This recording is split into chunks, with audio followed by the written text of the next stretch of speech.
Climate change is the biggest challenge we face. It has the potential to change our entire way of life.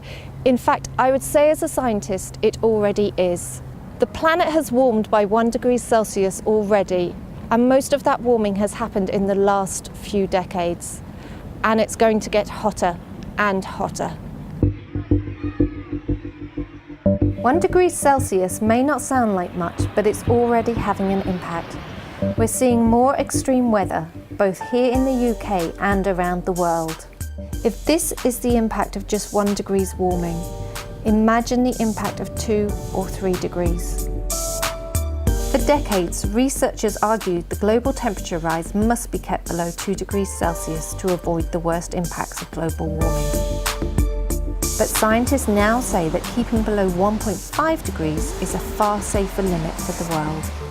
Research says 10 million fewer people would lose their homes to rising seas. There would be a 50% drop in people suffering from water shortage, and the risk of populations facing at least one severe heat wave every 5 years would be halved.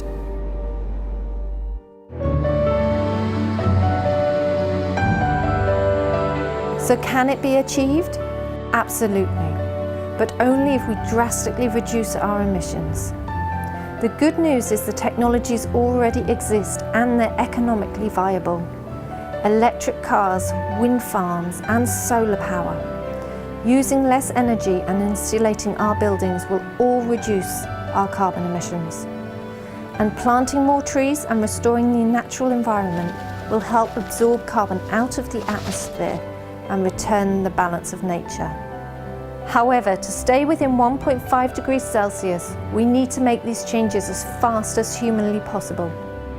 We humans get to decide the future of our planet. The next few months and years will be critical. We get to decide between a flourishing future or a climate catastrophe.